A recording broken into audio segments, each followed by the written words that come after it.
हैं देश से 370 हटा दी इन्होंने। अरे 370 हटाई नहीं, 370 ट्रांसफर कर दी। वो 370 कश्मीर से हटाकर दिल्ली में किसानों के लिए लगा दी गई है। जबरदस्त बैरिकेडिंग देश के नागरिकों के लिए जो देश का पेट भर रहे हैं उनके लिए कील और 9 लेयर की बैरिकेडिंग की जा रही है। देश के किसानों के कारण तो वर्ल्ड के अंदर एक इमेज बन रही है कि ये देश बुद्ध का, गांधी का, गुरु गोविंद सिंह का देश है, जहां के लोग इतने करोड़ों की संख्या में बैठे होने के बावजूद भी आज तक कानून की पालना कर रहे हैं, कोई नुकसान नहीं पहुंचाया। अगर विदेशों में ये क्रांति होती तो अब तक वहां की सरकारें देश छोड़ के जा चुकी होती। आज इनको हम खालिस्तानी लगने लगे क्योंकि हमने हमारा हक मांगा, इस वजह से हम खालिस्तानी हो गए। हक मांगा, बात तो ये है ना कि सवाल मत करो, जो आपको बोला जा रहा है बस जैसे बैठा रहे वैसे बैठ जाओ, सवाल मत करो। नमस्कार, मैं हूं अंकित और आप देख रहे हैं ऑनलाइन न्यूज इंडिया। आज राज्यसभा से प्रधानमंत्री ने आज राज्यसभा को संबोधित किया। राष्ट्रपति के अभिभाषण पर चर्चा के दौरान, धन्यवाद प्रस्ताव के दौरान पूरे देश की नजर लगी हुई थी कि आखिर प्रधानमंत्री किसानों के लिए क्या कहेंगे। अब देखिए, यहाँ पर हम टिकरी बॉर्डर पर हैं। आंदोलन लगभग 75 दिन हो चुके हैं। वैसे ही रोज की तरह जो है मंच का संचालन यहाँ से हो रहा है और अब किसानों से पूछते हैं उन्हें क्या कहना है, आखिर क्यों प्रधानमंत्री पर बारंबार जो है उनका भरोसा नहीं रहा है। आप बताइए, प्रधानमंत्री ने जो है आज राज्यसभा में कहा है कि आप आंदोलन खत्म कर दें, हमारी सरकार जो है किसानों के लिए भलाई के लिए आई है। मोदी सरकार ਜਿਹੜੇ ਕਾਨੂੰਨ 3 ਬਣਾਏ ਉਹ ਰੱਦ ਕਰ ਦੇ ਅਤੇ ਅਸੀਂ ਅੰਦੋਲਨ ਖਤਮ ਕਰ ਦਾਂਗੇ। ਤੇ ਜਿਹੜੇ ਸਾਡੇ ਜਥੇਬੰਦੀਆਂ ਦੇ ਨੌਜਵਾਨ ਮੁੰਡੇ ਫੜੇ ਗਏ ਆ ਉਹਨਾਂ ਨੂੰ ਛੱਡ ਦੇ, ਜੋ ਸਾਡਾ ਨੁਕਸਾਨ ਹੋਇਆ ਜਾਂ ਸਾਡਾ ਖਰਚਾ ਹੋਇਆ ਉਹਦੀ ਭਰਵਾਈ ਮੋਦੀ ਸਰਕਾਰ ਕਰ ਦੇ ਤੇ ਬਾਕੀ ਜਿਹੜੀ ਸਵਾਮੀਨਾਥਨ ਦੀ ਰਿਪੋਰਟ ਹੈ ਉਹਨੂੰ ਲਾਗੂ ਕਰ ਦੇ ਤੇ ਅਸੀਂ ਅੰਦੋਲਨ खत्म करने लिए तैयार है। अच्छा, आप बताइए, आपका क्या नाम है? मैं विकल्प प्रचार राष्ट्रीय अध्यक्ष अखिल भारतीय स्वामीनाथन संघर्ष समिति। अच्छा, आपने सुना आज प्रधानमंत्री का भाषण राज्यसभा में? हाँ, वो कह रहे हैं कि इन काले कानूनों को तो देश के हित में है। ये काले कानून जो APMC है वो किसानों के हित में है। तो जब आप 4 जून को अध्यादेश लाए और उनको पास होने में 5 महीने लगे, 5 महीनों में कोई बीजेपी का नेता किसी ने इस कानून के समर्थन में कहीं पोस्टर होर्डिंग आपने नहीं देखे, क्योंकि सरकार के मन में चोर था। वो कह रहे हैं कि इन काले कानूनों में कुछ काला नहीं है, हम कह रहे हैं कुछ सफेद है, वो बता दो। क्योंकि सरकार के द्वारा जो 12 दौर की वार्ता हुई, चाहे उसमें एक दौर की वार्ता में हम अमित शाह से मिले और बाकी दौर की वार्ता नरेंद्र तोमर और पीयूष गोयल के साथ हुई, हमने एक एक धाराओं के नुकसान उन्हें गिनवाए और सरकार ने कमरे के अंदर ये माना कि एक कानून जो है वो किसानों के लिए ना होकर कॉरपोरेट के लिए। अब तो केवल एक जिद बंधी हुई है कि सरकार चाहती है बैक स्टेप ना ले और वो हमारे जिस प्रकार आपने देखा भारत पाकिस्तान जैसी बॉर्डर बना दी गई, लोग कहते हैं देश से 370 हटा दी इन्होंने। अरे 370 हटाई नहीं, 370 ट्रांसफर कर दी।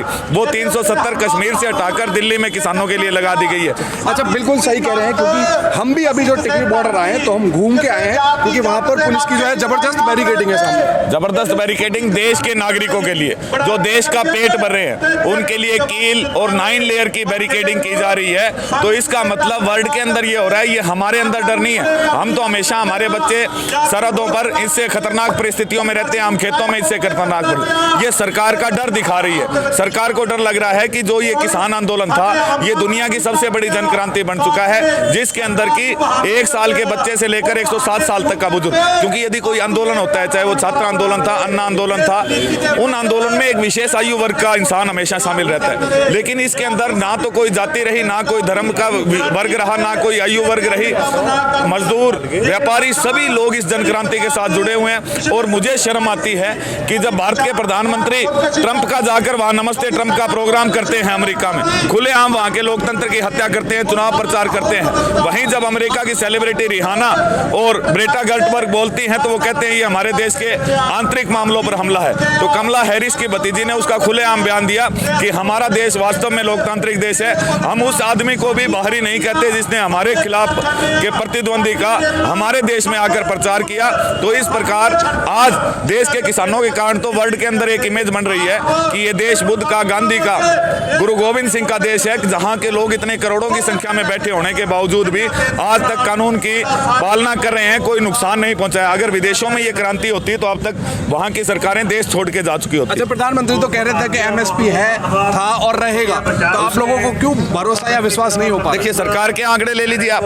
MSP जो है पूरे भारत के अंदर 27 फसलों पर है, जिसमें से केवल 6% सरकार मानती है कि MSP के ऊपर फसलों की खरीद होती है। उसका भी आपको असली घोटाला बताऊं, उस 6% में मैक्सिमम हिस्सा हरियाणा पंजाब का था। लेकिन हरियाणा पंजाब में में भी सरकार के जो लोग हैं वो बिहार उत्तर प्रदेश से सस्ता धान सस्ती गेहूं खरीद कर और हरियाणा पंजाब में अपने कोटे में डाल देते हैं। तो हम उस एमएसपी से संतुष्ट नहीं है जो पहले एमएसपी थी। हम कहते हैं कि एमएसपी को कानूनी दायरे में लाए। दैट मीन्स कोई भी चाहे प्राइवेट व्यापारी है चाहे सरकारी व्यापारी है, वो यदि एमएसपी से नीचे खरीदे तो जिस प्रकार बलात्कार के अंदर नॉन वेलेबल ऑफेंस होता है उस प्रकार ये नॉन वेलेबल ऑफेंस बनाया जाएगा, तभी देश के हर किसान को एमएसपी मिलेगी।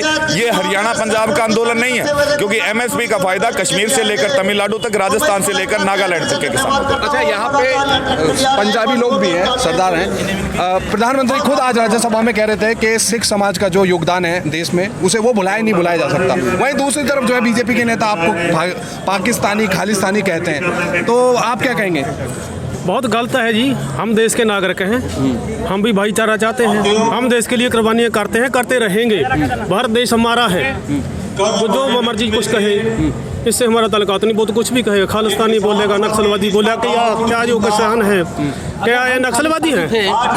अगर हम खालिस्तानी थे तो ये जो 11 किलोमीटर लंबी लाइन है, जितने भी हमारे आदमी यहाँ पर आए हुए हैं पंजाब से, पूरे ऑल ओवर पंजाब से आए हुए हैं, ठीक है, तो ये क्या इनकी सरकार को पहले नहीं दिख रहा था? नहीं, प्रधानमंत्री तो आज तारीफ कर रहे थे आपकी। नहीं, तारीफ तो कर रहे थे। अगर पहले जैसे आपने पूछा ना कि हमें अगर खालिस्तानी बोलते हैं या कुछ बोलते हैं, तो इन्होंने इनकी पहले इंटेलिजेंस कहाँ गई थी?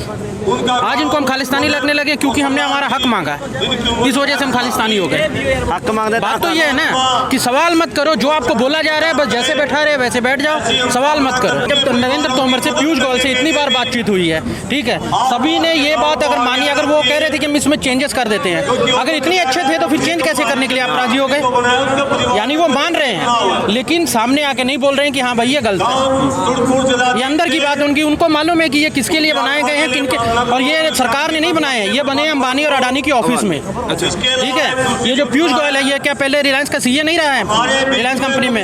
ये सारे उनके सामने बैठ के बने हैं, ये कोई सरकार ने नहीं बनाए हैं। जो ये काले कानून है ना, जो जितने भी आए हैं, जो किसान से चलते हैं, ये किसान ही मर गए तो सब जनता ही मर जाएगी। ये किसान अनाज पैदा करता है, पूरे देश को खिलाता है, और ये अडानी ने खरीद ले तो हम क्या करेंगे, कहाँ जाएंगे हम? प्रधानमंत्री कह रहे थे कि आप लोग जो है इनको 1-2 साल जो है लागू करके देख लो कानून को, हम मंडियों को मॉडर्नाइज करना चाहते हैं और एमएसपी था रहेगा।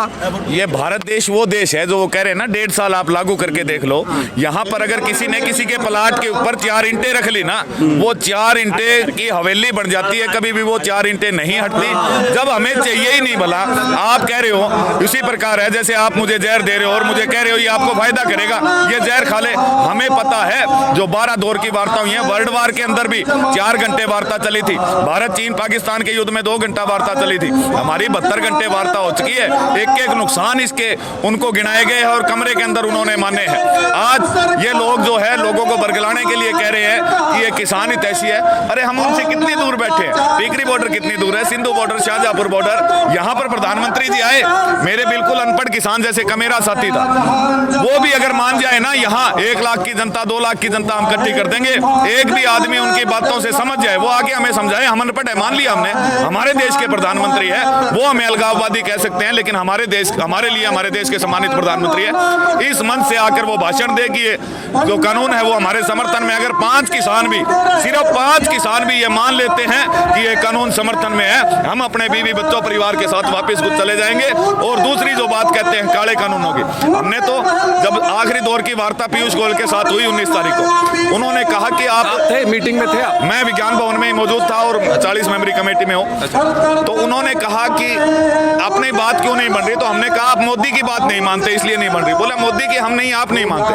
हमने कहा आप नहीं मानते क्योंकि मोदी जी कह रहे हैं कि वो इन कानूनों से बिचौलियों को बीच में हटाना चाहते हैं। तो बोला यही हम कह रहे हैं, तो हम भी यही कह रहे हैं कि हमारी 72 घंटे वार्ता इसलिए चली, हर दौर वे वार्ता आप हमसे करते हो, जवाब लेने के लिए अंबानी अडानी के पास जाते हो, नेक्स्ट वार्ता में फिर जवाब लेने के लिए उनके पास जाते हो। आप बीच में से हट जाइए, सीधे अंबानी अडानी को बिठा लीजिए। बिचौलिया तो देश का गृह मंत्री है, बिचौलिया देश का कृषि मंत्री है, बिचौलिया देश का बिजली मंत्री है। अंबानी अडानी को 2 घंटे हमारे सामने बिठा लीजिए, या तो काले कानून वापस नहीं हम अपने खेतों की तरफ। आपने सुना बातचीत, लगातार अभी भी इनकी मांग यही है कि प्रधानमंत्री ने जो आज राज्यसभा में देश को और राज्यसभा को संबोधित किया था उससे ये खासे नाराज है। प्रधानमंत्री वही ढाक के 3 पात, वही लगातार कह रहे हैं कि हम बातचीत के लिए तैयार हैं और जो ये जो कानून है हम किसानों की भलाई के लिए लाए हैं। और साथ ही साथ एक बड़ा सवाल ये भी है कि जब बातचीत किसानों और सरकार के बीच डेडलॉक एक बना हुआ है तो बातचीत हो कैसे, ये भी बड़ा सवाल है। खैर, इस खबर को लेकर आपकी जो भी राय है नीचे कमेंट बॉक्स में जरूर लिखें। साथ ही साथ चैनल को सब्सक्राइब करें और इस खबर को ज्यादा से ज्यादा शेयर करें। शुक्रिया। इस खबर को अभी लाइक करें, शेयर करें, अभी चैनल को सब्सक्राइब करें और घंटी जरूर दबाएं।